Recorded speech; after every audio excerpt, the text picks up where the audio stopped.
Stanford University.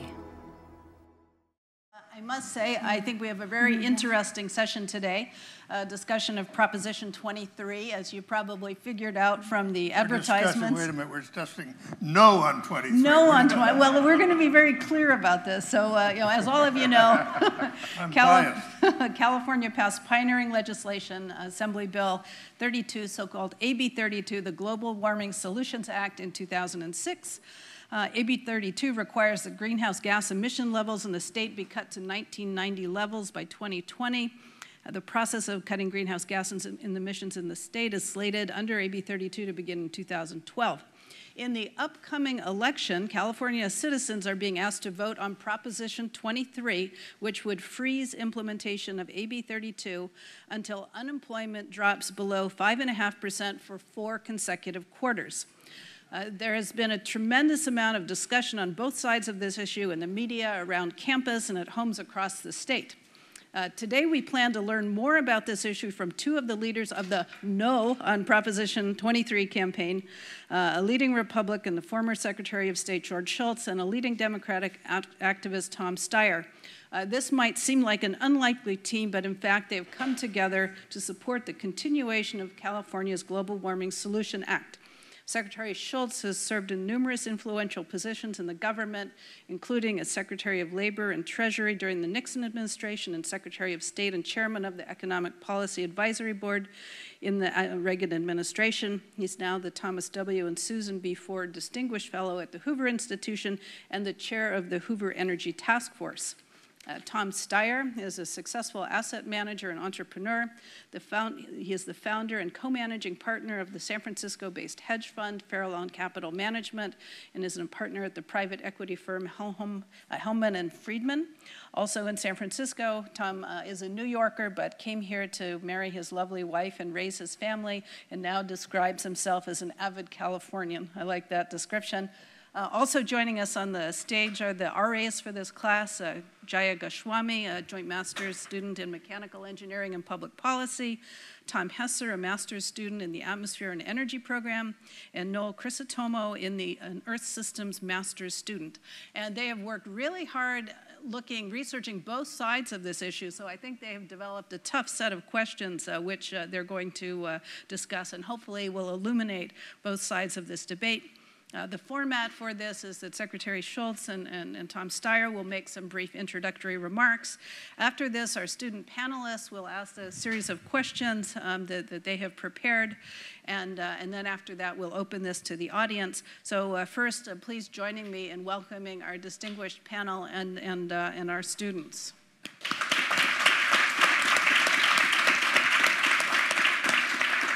So to kick this off, Secretary Shultz, would you say a few words about what motivated you to take on this cause and put your hard work behind the No on Proposition 23 campaign?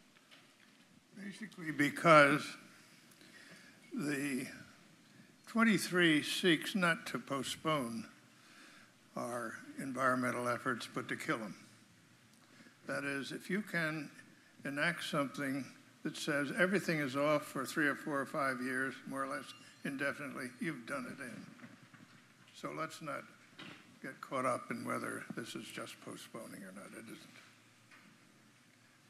I think the effort to get better control of our environment and of our energy situation is essential. And I'll give a set of reasons why. First of all, way back when I was Secretary of Labor in 1969, for some reason the President asked me to chair a cabinet task force on the oil import program. At that time, there was in place a requirement that we couldn't import more than 20% of the oil we used. It was put there by President Eisenhower, who had reasonable credentials in the national security field. He thought that if we imported more than that, we were asking for trouble in national security terms. We're now over 60. A few years later, I'm Secretary of the Treasury. There is no energy department, so when anything happens, it comes to the Treasury. And we had the Arab oil embargo. they sought to shut off our supplies of oil in order to get political objectives that they sought. In the process, the price of oil shot up. And I scratched my head and I said to myself, you know, President Eisenhower had a point. You can use this as a national security weapon. So we have to watch out. Since that time, we see that the revenues that countries like Iran and Venezuela and others have generated from oil revenues, Iran is using these revenues to produce a nuclear weapon. Not pleasant. Venezuela is using them to disrupt our hemisphere. Not a great thing. I'm sure some of this revenue that goes into the Arab countries slopped over into the hands of terrorists. So the national security issue has been further developed. And then underlining the point, I saw a piece the other day where our Marines and soldiers fighting in Afghanistan, of course, are dependent on their supply line.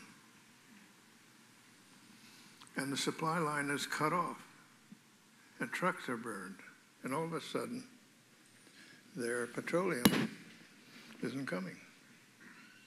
And of course, it's a huge logistical operation in any case. So according to this story, they're trying to invent alternatives, like they have easily portable devices that you can stake out, and all of a sudden you can use the sun to give you a little electricity. In other words, we're saying from the standpoint of our armed forces that we got to do better. So national security, that's a big point.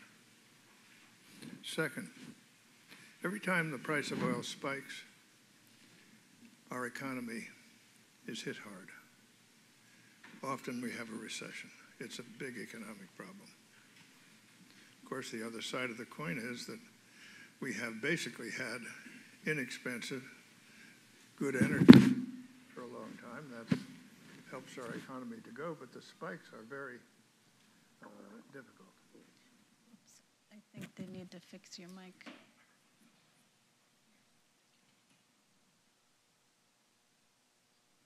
I shouldn't be so excited about this subject.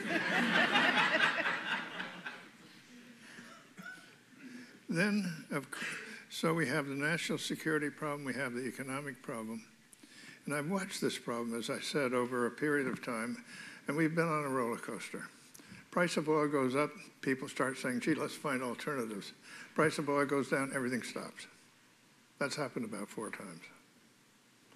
So I say to myself, this time it's just got to be different.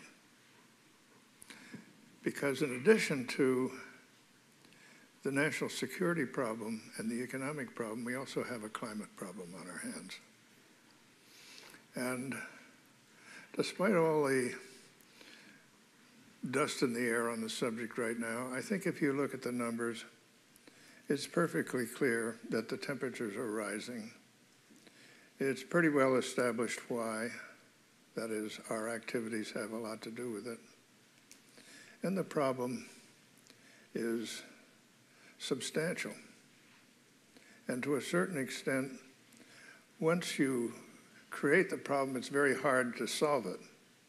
So you're much better off to solve it by preventing it from happening in the first place, if you can.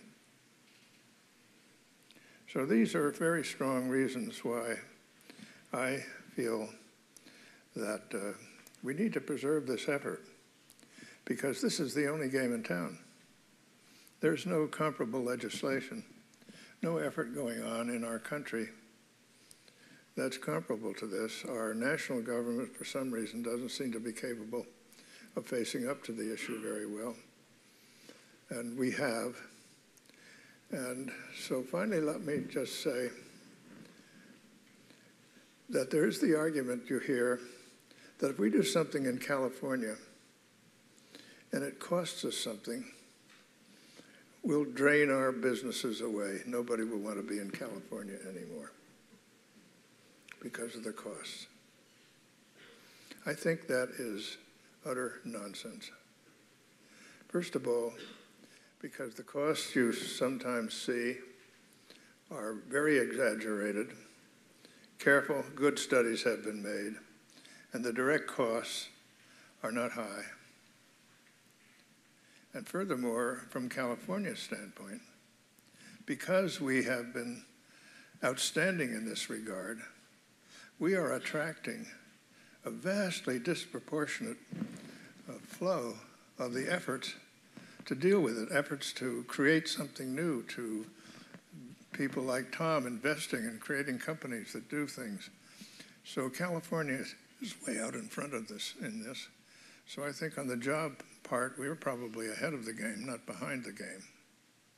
Furthermore, there's a long history of something happening in California and then it gets adopted nationally. It wasn't too long ago that we announced vehicle standards. And if you remember, there was a huge amount of yappity-yapping about it. And I remember I was called, I'm out of office, I'm called by the president. Says, well, I call Arnold Schwarzenegger and ask him to call off the dogs. I said, it's a signature issue, and anyway, I think he's right. Well, ask him. I said, I'll ask him. So I called Arnold. I said, Arnold, the president asked me to call you and ask you this ridiculous question, and I told him what your answer would be, right? He said, right. So I called back and gave the answer. But look what's happened. The national government has now adopted our standards. So we're all ahead of the game. California led. And we can continue to do that. Now let me make one more point about this. And Tom and I, we're very deliberately here having a Republican and a Democrat. But we don't think of it that way. We don't think it should be a particularly partisan issue. And I point out to my Republican friends, some of whom seem to be dragging their feet on this issue, I say, come on, this is our issue. You ever heard of Teddy Roosevelt? Who started the EPA? Nixon. I know about it because I was director of the budget at the time. And when a new agency is created, they have no advocate. And you're pulling people and budget and space from others. And without an advocate, they get all the dogs dumped on them. So the director of the budget becomes the advocate. You're a pretty good advocate because you know where all the bodies are buried. So we created the EPA. And I know it bothers people a lot, and they do all kinds of things.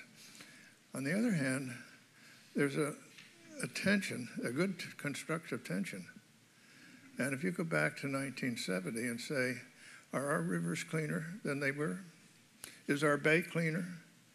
Is our air cleaner? The answer is yes. Do we like it? Yes, we like it. So we've had this process. Then when I was Secretary of State, we had the problem of the ozone layer. And we had a scientific debate, kind of like we're seeing now. Some scientists thought it was a big problem coming at us.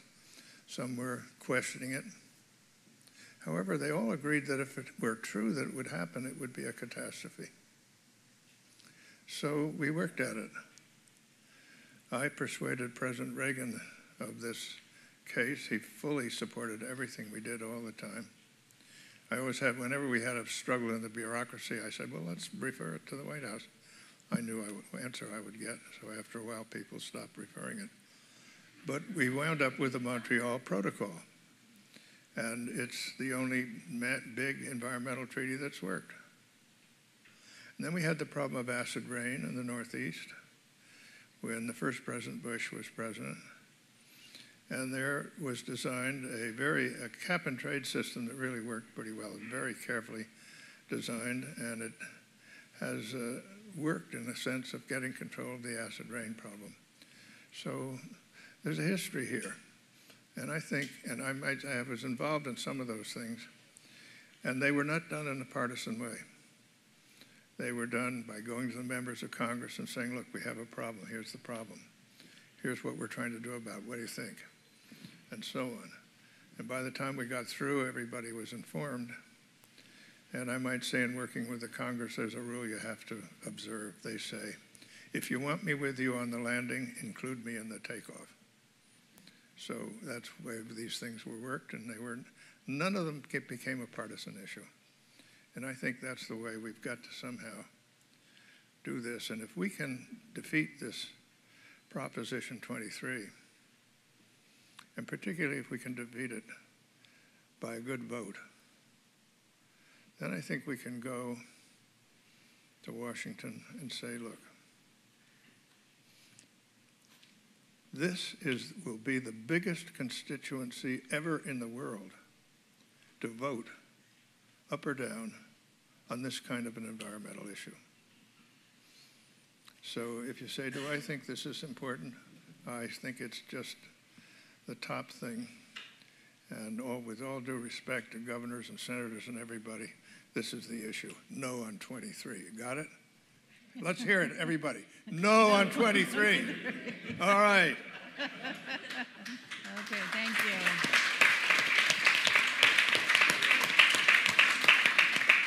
you. Okay, Tom, do you want to provide some introductory remarks? Well, you know, they always say you shouldn't follow the Rolling Stones. Well, it turns out you also should not follow George Shultz. But what I'm going to do is I'll just talk to you a little bit about this campaign. I'll talk to you a little bit about the issues and the coalition, and then I'll try and put it a little bit into my perspective of where it stands in the overall fight. I mean, the funny thing about this campaign is that the issues that people care about in California are not necessarily the issues that people in the energy department at Stanford University care about. The number one issue in terms of Prop 23 has to do with the economy. You know, we've got 12.5% unemployment in the state, and the argument for people on the yes side is that this will raise costs and that businesses will leave the state and that we will increase unemployment. And they're playing on people's fears. In fact, not only do I agree with George, I violently agree that what's really happened is we're in the very early stages of a revolution here in California. As George said, we're getting 60% of the venture money here. We have 12,000 companies already here. So it's not a question of whether we're going to create jobs. The state counts 500,000 jobs in California as green tech jobs. I don't know that that number is right, but it's certainly hundreds of thousands of jobs. And we're at the very early beginning of a huge change. So I feel like their first argument is one which they've backed up with some really very, very weak arguments and then just have asserted the numbers. So that's the first thing Californians are cared about. Believe it or not, the second thing Californians are really cared about is health. People have in their mind an image of pollution, and therefore the thing that people actually really respond to on this issue is really air pollution, that it's bad, which happens to be true, that Prop 23 would lead to worse air quality, more asthma, probably $4 billion of costs over the next 10 years. Those are the two issues that are most salient to Californians in this actual fight. The third issue is the national security issue, which George mentioned, which has to do with our sending $1 billion a day out of the country for fossil fuels. But the funny thing is, this isn't an environmental fight. And that's actually a point the second point I want to make, which is George alluded to the fact that this is a coalition of Democrats and Republicans, which is something that I think we are both extremely proud of. Because we're in a time where coalitions of Democrats and Republicans are few and far between. And in fact, this is one where it's not just Democrats and Republicans. We think we have the bulk of the intellectual capital on the business side. We think we have the bulk of the intellectual capital on the labor side. We have virtually every ethnicity. So one of the things I've said is I really think it's important to change the face of environmentalism in the state of California, because I think people have a very limited view of what that is. And in fact, the polling numbers by ethnicity show that the ethnic group that cares the most about the environment is Latinos. So in case, you know, all the polling data on that are surprising. It is not what people think, and I think it's been very important as part of this campaign, both to include people across the state, but also to change people's images of who really cares the most about the environment. And I also think that George makes this point importantly, that on the most important issues it isn't really a question of bipartisanship. It's a question of nonpartisanship. And the example I like to use, and I wasn't around at this time, but in 1944, I think if someone had said, you know, it'd be great if we lost the Battle of the Bulge because that would help me hold my congressional seat, I think people would have been rightly outraged. And I don't see why this is different. That is, my attitude is this is something where playing politics with this issue, you know, I find despicable. And I think that the truth of the matter is, I'm hoping this coalition will hang together after this election, that it can be a model for how we can work, because we obviously have a huge issue of extreme partisanship in this state, and we have an issue of extreme partisanship in the country that has made it extremely hard for us to deal with the issues that confront us in any kind of constructive fashion. So let me make one last point, which is this. This is not a revolution that is going to happen. This is a revolution that is happening right now. I mean, I don't know that 500,000 jobs is the number, but I know that around the world we are going to generate and use energy completely differently over the coming decades. We absolutely have to. The bulk of information is going to come in every single day, so that I don't know that necessarily everybody in this room, probably you do now because of the web, but you know, I sit and read information real time as it comes out. And today I was reading a report by some big company in the Gulf Coast that said as a result of climate change, there's going to be $360 billion of costs in the Gulf Coast over the next decade. Every single day, I read stuff about what is going on in terms of climate, energy, and the need to change the way we generate it and use it. So that I honestly believe that this is really a fight about how we participate in this revolution. This revolution is inevitably, necessarily going to happen.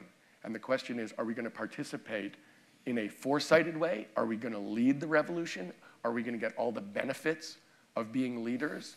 Or are we going to be the people who sweep up after the elephant, which I think would be a huge mistake in this case. Because if you look at what California does well, we have to play to our strengths. We do well when we innovate. We do well when we look forward and come up with new ideas and new companies and new jobs. If we decide the way that we're going to compete is lowest cost, we are done. We are not going to be lowest cost. What we have to be is most productive, most innovative, most thoughtful.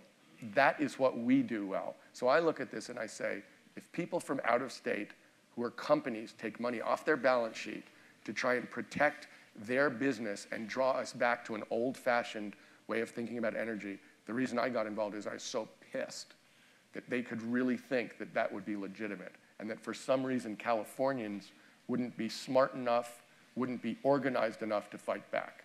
And that's really what I think is going on here. Over the time is you really don't quite know where he stands. Okay, I'm going to ask one more question, and then I'm going to pass it on to Jaya. So if you guys are willing to share, you know, how did you come to be the co-chairs? I mean, who picked up the phone first, or was it a blind date, or, you know, how did you come to work on this together? If you're willing to talk about that. You don't have to. I have been working with Arnold Schwarzenegger from the beginning of his campaign. And he called me up after Prop 23. I was just vaguely aware of it, and told me about it and said, I want to get up a committee. How about being co-chairman? I said, who's my co-chairman going to be? He said, well, I'm not sure, but we want you to be co-chairman, and we'll probably get a sensible Democrat. I said, well, I hope there is such a thing, and if so, get him. So all of a sudden, Tom, and I was delighted when I heard that, because he's such a strong person and knowledgeable, and also he's the kind of guy that rolls up his sleeves and goes to work. And he's done a fabulous job in a lot of the organizational aspects of this and raising money. And as a college professor, I don't have a lot of money to put in the pot, but he dumped some money in the pot, so that helps. Put his money where his mouth is. Let me give you a little take on this. It was a little bit of a blind date, although George is a Stanford person and I'm a Stanford person. And I'd met him through that. But it is a little bit like getting a blind date with Miss America, in the sense that that sounds good to me. But let me say something else. We would never have this coalition without George. We would have, I think one of the things that had to happen here was the template of this discussion had to be changed. And I think that between the governor and Secretary Shultz, it was air cover for every business person, for every Republican in the state, for everybody across the state to take a fresh look and say, smart people who are Republicans feel this way. It's legitimate to feel this way. And there are a bunch of people who might have been yes on 23 who they turned off to either being neutral or no. And there are tons of people who would never have considered in important positions who would never have considered being no on 23 if they weren't here. So it's been a godsend in terms of what he's contributed to this campaign. Every substantial newspaper in the state of California's editorial boards are no on 23. Even the Orange County Register, which is considered, has no on 23. Okay, well, great. So I'm going to turn this over now to our student panelists, and I will say that some of these questions are going to be asked from the sort of yes on 23 perspective, and it's not because we're promoting that, but we want to illuminate these issues. We want to hear in a sort of this fireside chat kind of environment. What do you say to some of the things that are being said? So with that introduction, Jaya, take it away. Okay. Well, first of all, thank you for being here. To get started and dive right into it, over the past 40 years, California's per capita energy has diverged from that of the rest of the nation. You can see in the graph above. Furthermore, it has been stated that even without AB32, California already has the toughest environmental laws in the country, and that nothing will be done to weaken these laws already in effect and the implementation of Proposition 23. So my question is, why should California lead the country in environmental regulation, and what does this mean in terms of California businesses, in terms of the risk that they have to take on? So. I would say we should continue to lead, and the graph shows we have led, and we like it here. And I think the kind of industry that Tom is describing, and which tends to migrate to California, people like to work in a good environment where the air is reasonably clean and you can swim in the bay, and where we feel that we're making a contribution. We're part of the solution. And then we see, of course, that this line shows a divergence, but there are lots of examples where California's leadership has wound up being what happened nationally and maybe even internationally. This vote, I might say, is being looked upon carefully all over the world.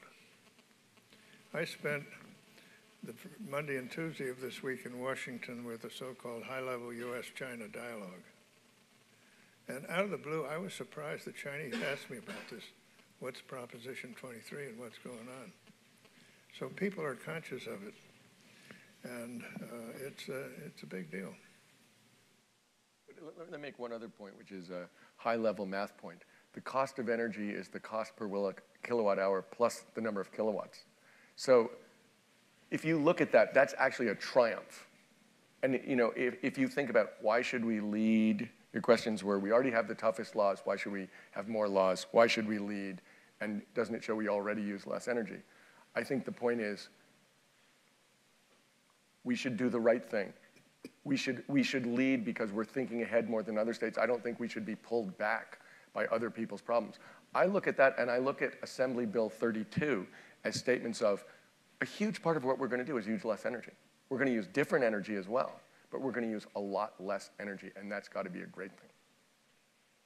And I guess you mentioned AB 32, and I'm just curious to see where on the timeline of adopting the greenhouse gas regulations that AB 32 is proposing, where on the timeline of that are we standing right now? Let me just mention here, I had some research on this. The required cut in carbon emissions is about 25%, not the 30% the Wall Street Journal had in its editorial. And this is relative to a projected 2020. Under business as usual, nothing is done. Relative to today, all we're talking about is keeping emissions more or less where they are. So I don't think that's so radical. I mean, basically, this bill got passed in 2006, and we're really starting to get into the part of the bill that scares the oil companies the most, these oil refining companies the most, which has to do with actual carbon measurement and permits. You know, the actual cap and trade system, which is supposed to be in place, really only starts over the next decade and gets phased in.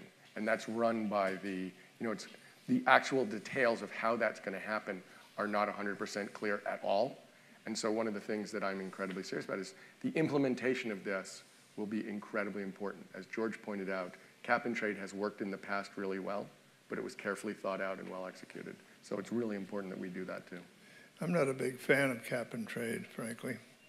Like most economists, I prefer a good old-fashioned, straightforward carbon tax. It's much easier to identify. But let me just make a point about cost. If you and I are running a competitive operation, and I have taken the trouble to spend a little more money to get control of pollutants, then my costs are a little higher than yours. On the other hand, the pollutants that you put in the air impose a cost on society. They impose the climate type costs. Some of them impose a cost that we play in going back to the Carter administration, the Carter doctrine, that we have to worry about the oil in the Persian Gulf, so we've committed a lot of blood and treasure over there. Those are costs that are imposed by the extra emissions that you put forward. So all we're saying here is create a level playing field where all the costs are taken into account. And those outside costs, economists call them externalities, are taken into account in a carbon tax or a cap and trade system. The cap and trade people get mad when people call it cap and tax, but it is a tax. The reasons why the politicians like it is you can impose a tax without calling it a tax, so you get off the hook. But personally, I prefer just, it's a tax, so let's tax. We can know what we're doing. So you both described a bit the stakeholders who have supported the No on 23 campaign, but let's try to understand the Yes on 23 campaign. The major funders include Valero, Tesoro, and the Coke industries. And Governor Schwarzenegger said recently that, quote, some oil companies are trying to do the right thing. You can assume that he's referring to Shell, who opposes Prop 23, and Chevron, who has officially stayed neutral. Why do you believe that there's such a divide in the petroleum industry? I think, I can't speak for them. I don't know what their reasoning is, but I think maybe they see this as an issue that they just as soon not get tarred with somehow or other. The companies that you referred to are much smaller, and they have, each has a refiner, I believe, in California, and they're among the most polluting refineries that we have in the state. And some of the other outside money, I think something like 90% of the money supporting Prop 23 comes from outside California. There's a message there. So what are they worried about? They're worried that if California gets something sensible going here, and it seems to be working and California's okay, it'll migrate. That's what they're worried about. And that's what we think will happen. So they're right to worry. But we're against them. Let me make one other point. I don't think that the oil companies who proposed and are pushing Prop 23 are normal companies. I really don't. I think that we really do have the bulk of the companies, including energy companies, in the country who are either neutral or for us. And the reason I think these guys are pushing this is the following. I have a friend who used to work at Exxon, which is a huge energy company.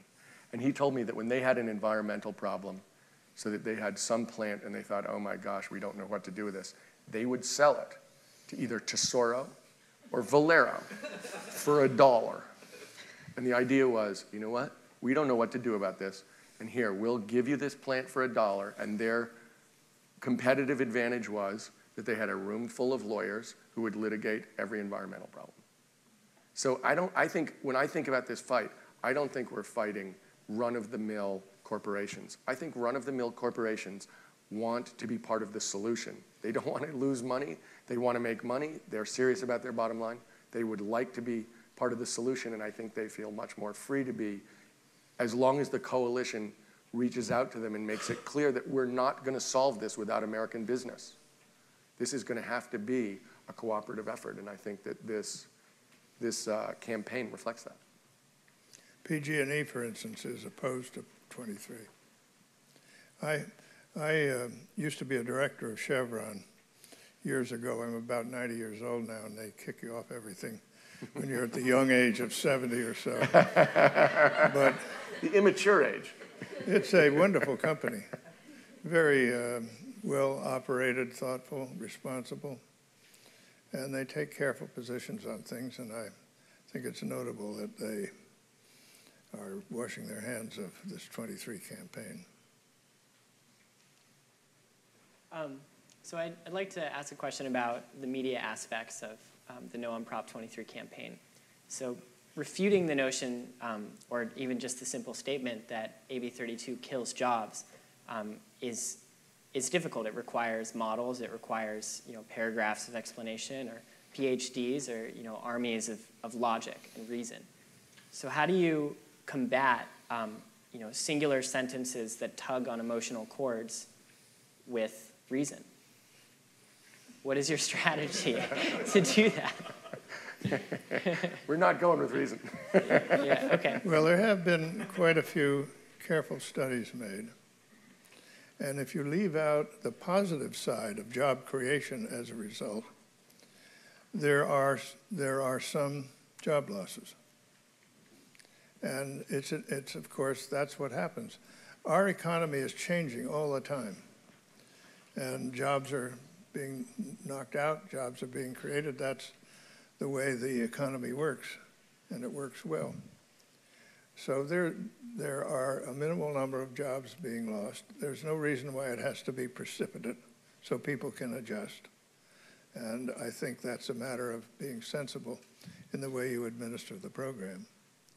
I might say, if I were administering it, I would not only have a carbon tax instead of cap and trade, but I'd make it a revenue neutral carbon tax. That is, put the money back in the system so that you wouldn't be able to argue that the program is creating a fiscal drag on the economy. Well, let me make one point about these campaigns, which George has a lot of experience in them. I'm not that experienced in them. But one of the things that I've definitely picked up is this is not a Stanford Cal debate. This is not a question of carefully reasoned conversation with people who are following everything you have to say. It is important in my mind that we got 100% support from the editorial boards of all the papers, because that implies that intellectually we actually are on the right side if you get down and people objectively look at it. But in terms of how you sway people who are voters, the average voter spends 5 minutes a month thinking about politics. That's everything. That's every level, let alone Proposition 23, which at this point I think we have about 61% of the people in California know what Proposition 23 is. So really the way that this conversation is held is much more simple, emotional, and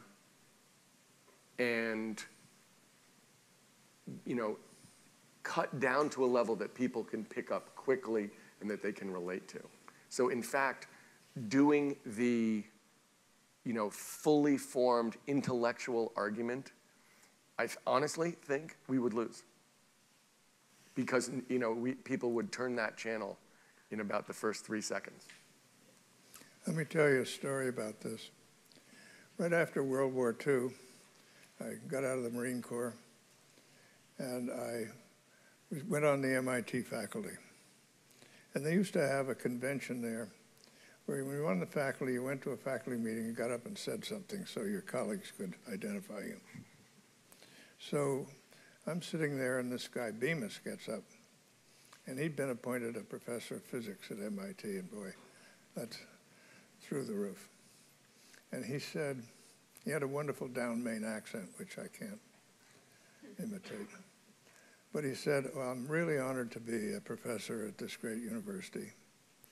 And it shows what my colleagues think of me and what the administration thinks of me. But maybe you'd be interested in what a couple of the old timers in the little town in Maine where I grew up think. He said a couple of them are sitting by the radio. Announcer comes through. Beeman made a professor at MIT.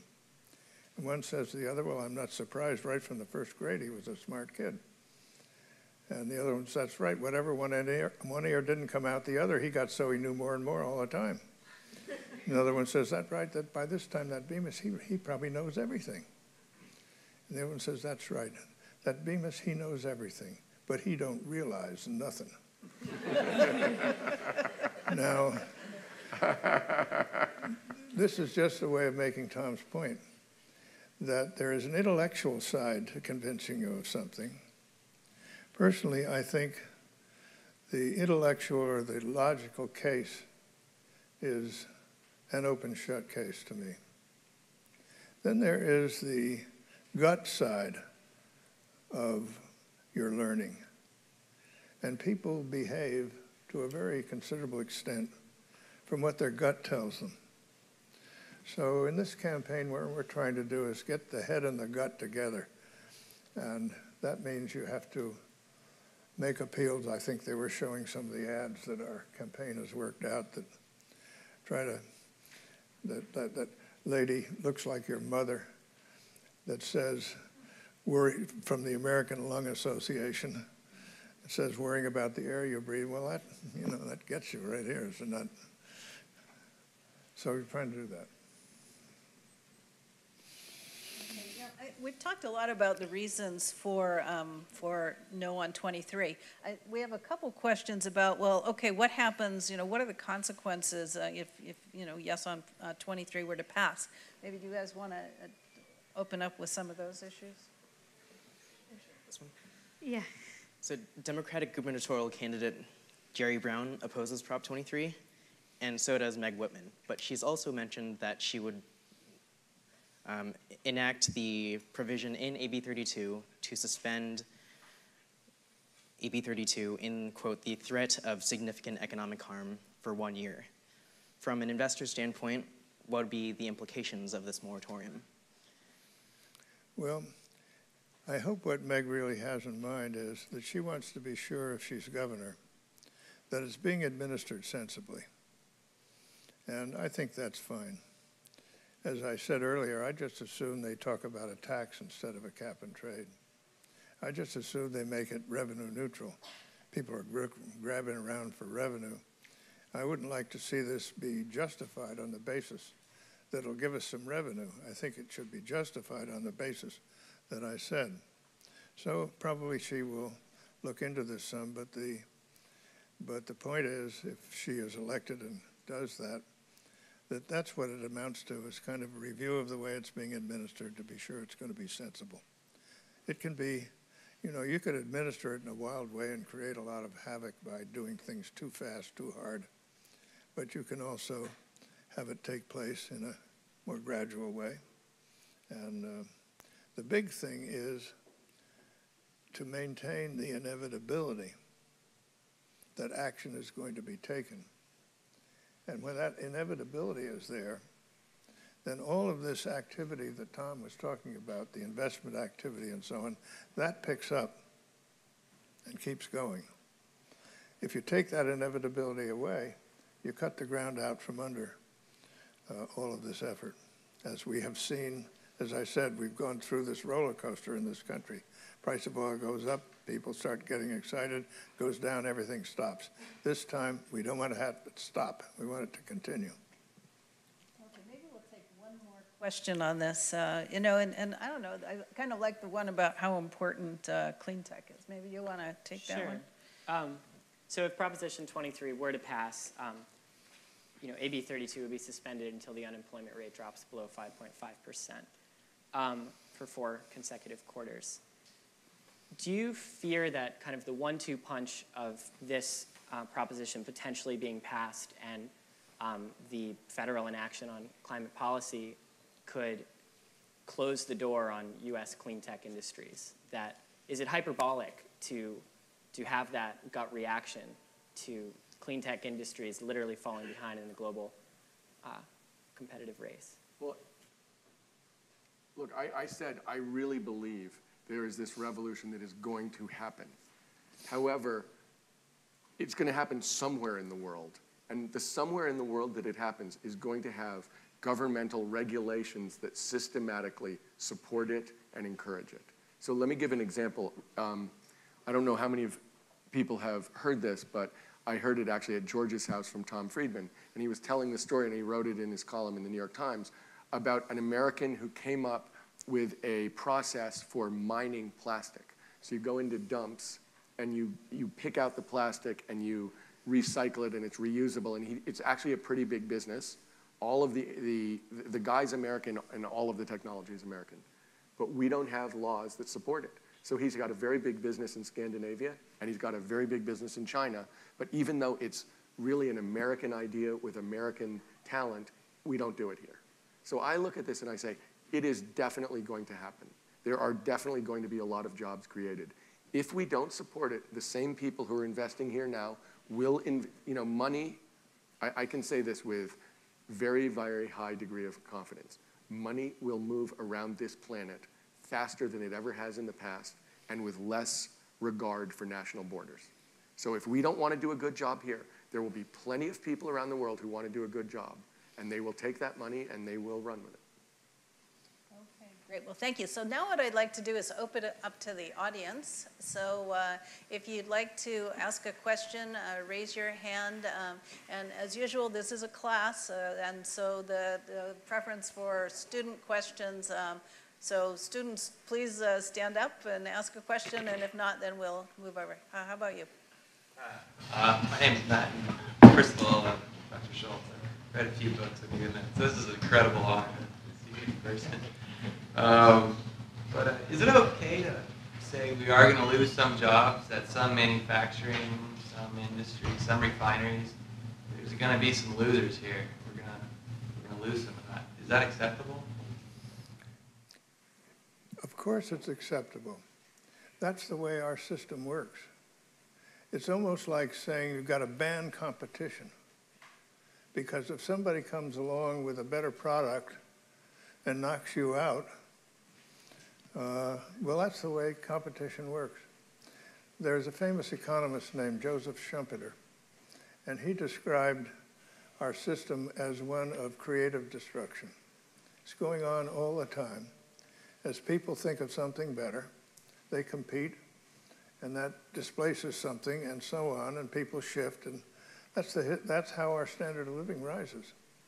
So I think that's part of the way our system works, and it works well. The key is to be sure, if I lose job A, can I find another job? And so we need to get the general name of the game, I think, in our own economy right now is economic expansion. How do we bring about general economic expansion? And then within that, people move around. When you see the number that there were 100,000 jobs created last month or some number like that, that's sort of a deceptive number. What it means is that there were 900,000 jobs created and 800,000 lost. There's that much turnover. It's going on all the time. It's a characteristic of our economy. But let me make another point, which is this. What you're really asking is energy going to be more expensive in California than elsewhere? And that therefore, is that going to be a cost which is going to, everyone's going to put into their computer and figure out where to move? And actually, I think that over time, for sure, the cost of energy doing it our way will be lower. I think people worry in the interim, there will be a time when the cost of energy will be higher. But it really also depends on how you do your accounting. Because if you include the costs that Secretary Shultz mentioned, which are all the externalities, including the 2 wars we're in right now, if you include all the costs for having the fossil fuel-based economy that we have into where the taxpayers don't pay those costs, but instead the people using the fossil fuels pay those costs, I would bet right now it's cheaper to use alternative energy as it is. Okay, another question. Okay, Hamdi, how about you? Trying to understand the connection to the national security issue. So if oil was an actually very clean fuel, would there be a national security argument for remanaging our portfolio of energy national? Well, I think there's also a security issue derived from the climate problem, and to a certain extent from the economic problem. Anything that's disruptive to our economy is disruptive to our security capabilities. But I think there are clear national security implications to the dependence on oil, where the revenues go. And as we watch our troops in action, the maintenance of the supply line it's a huge logistical operation, and you can see how vulnerable it is right now, and how the military seems to be taking steps to deal with it. And what steps are they taking? They're trying to do things that are totally consistent with what here we're calling clean energy. It's different kinds of energy that's in a way generated where you use it. Okay, yeah, right there. Hi, when this is all done, for the next election cycle, have either of you considered starting a new proposition that would be sort of the opposite of Prop 23? So, Dr. Shultz, you mentioned like a revenue neutral type tax, so a proposition to enact like a 20-cent per gallon gasoline tax that would then just be spit back to the citizens as a income tax rebate, or you talked about doing your own proposition after this? Or? If we can beat this Prop 23, then we have a law on the books that, if we administer it sensibly, is going to do California a lot of good. So we'll, at least from my standpoint, stick with it. I might say that on our ballot, there are some interesting propositions. One having to do with the way boundaries are drawn on districts, and another having to do with open primaries. And there is a political scientist here at Stanford and Hoover named Mo Fiorino. He's done some very interesting studies on people's attitudes. And he made a big survey, a random sample of people who identify themselves as Republicans, people who identify themselves as Democrats. Then he asked them hot-button type questions.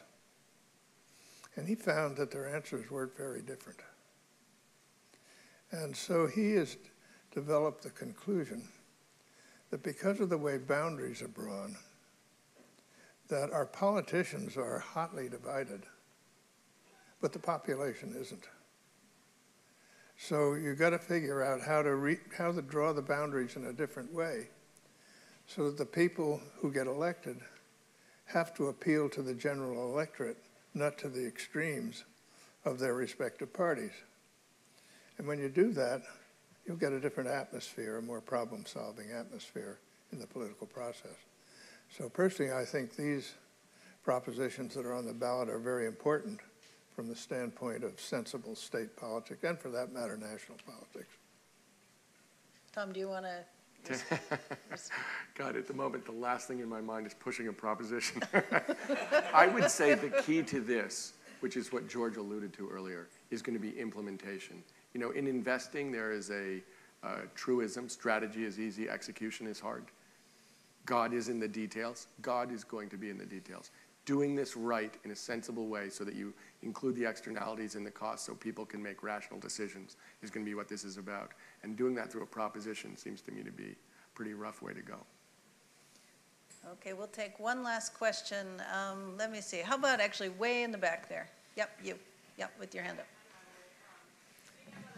Speak more loudly because I can't hear you. Sorry. I said, speaking of other propositions, there's been buzz about how Prop 26 could also be a threat to AB 32's implementation. And since this is basically, at the foundation, we're all about keeping AB 32 alive and healthy. Like, how worried are you about 26? How much of a threat do you think it is? I couldn't hear that. Oh, so she's questioning 26. What is the impact if 26 were to pass? Does this represent a threat? George? Yeah, it's the 26 is that. No, I think 26 is changing the percentage in the legislature to increase fees. It basically is that 26? Yeah. I think it is. Yeah. Trust me. It's 26. 25 is changing the percentage in the legislature for taxes to lower it from 66% to 50%. No, the 26. The budget is the budget, but it's really it's about taxes. But 26 is about raising the percentage in the legislature from 50 to 2/3 for fees, which generally are polluter-based fees or fees on cigarette companies, and presumably fees on motorists and whatever. But the idea is 26 is about making it more difficult to charge people for their pollution. Right? I mean, that's the direct implication for Prop 23. Is that the question you're asking? Yeah. You want to take it or you want me to take it? Go ahead. I don't understand it, so if you don't understand it, vote no. And that's exactly correct. Please vote no on 26. Okay. I mean, I am pretty worried about it because it isn't the sweeping, it's like instead of the sweeping statement of what we're going to permit, it's sort of trying to kill the process. And it's something that has happened very quietly and stealthily, and nobody is paying that much attention to it, and there isn't that much money being spent on either side, and people aren't organized. So the answer is, I'm pretty upset about it. All right, so Secretary Shultz is going to be making a closing remark, and then Tom, and then we're going to wrap up. So please go ahead. Before that, you have a room full of people, and there's no action plan. Is there anything we can do? We've heard this, and other than personally voting no, is there anything we can do to affect the outcome of this election? Get at least 10 people lined up to vote no, and then get each one of them to agree to get 10 more people to do that, and so on. If you want to volunteer, I mean, the things you can do are vote, as George said, get other people to vote, give money, or volunteer. If you want to volunteer, I think the two organizations I know that are organized to be able to use volunteers, one is Credo, and the other is the California League of Conservation Voters. Both of them we have coordinated with. Both of them seem to me to be really well run and run by people who I have a ton of respect for. So if you want to volunteer, that's what my daughter is taking this semester off to do that, and she's had a great experience. And I'm working with the folks at Trio. They're great. Volunteer, please do. We only have 12 days. So if you have any free time, please volunteer to call out the voters. Okay, Thank you. Secretary Shultz. I'd like to underline an important development that needs to be emphasized and given more attention. We spend a paltry amount of money in this country on basic research in the energy field. Even what we spend goes up and down. If we do only one thing from now on, and I was asked, what is that one thing? I would say, make a commitment for a sustained, substantial amount of spending on energy R&D. Because I'm convinced that if we do that, out of it will come game changers. And I'm convinced of that because I look around here and get some sense of what's going on over at Berkeley and Livermore. I'm the chairman of MIT's Energy Advisory Committee. MIT has a huge effort going on, so I go there every year and the characters come in front of me and tell me what they're doing. And you add all this together and look at the things that are going on, and you say to yourself, you know, there's some terrific ideas out here. And some of them are going to wind up being real companies and something happens. So I think we have to keep a commitment to that in place. And the vote no on 23 will help do that, because it will help send a kind of political gut message that people care about this issue. And therefore, we should be paying attention, and particularly the way I've just mentioned. Okay, Tom, the last word. I'm just make two quick points. One is Lenore has been involved with us at the Tomcat Center, hoping that Stanford University, in fact, will be the center of the innovation and execution of alternative energy processes and companies. So it is what George is saying I absolutely believe in, which I sincerely hope that we will all participate in a real way right here in Stanford, California. But the other point I'd make is this. Regardless of what we say during this campaign, regardless of how much we talk about economics and air pollution, I actually think this is about something completely different. I think this is the moral fight of our generation.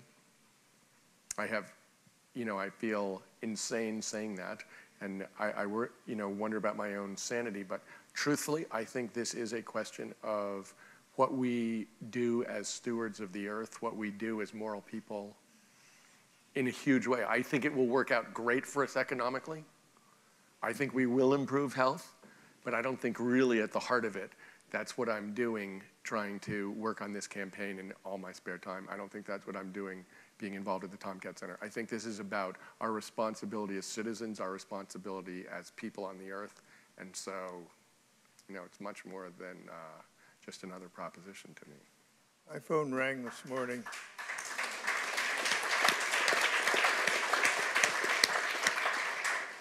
My phone rang this morning, and our grandson was on the phone to tell me that his wife had just delivered a nice bouncing girl. So my first great-grandchild has arrived, and I want to see the world be decent for that kid.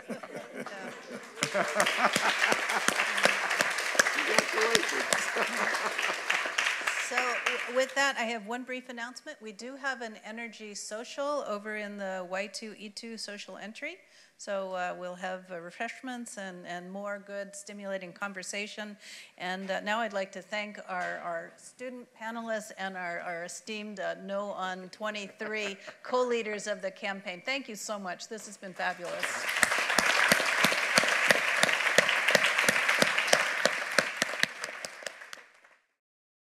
For more, please visit us at stanford.edu.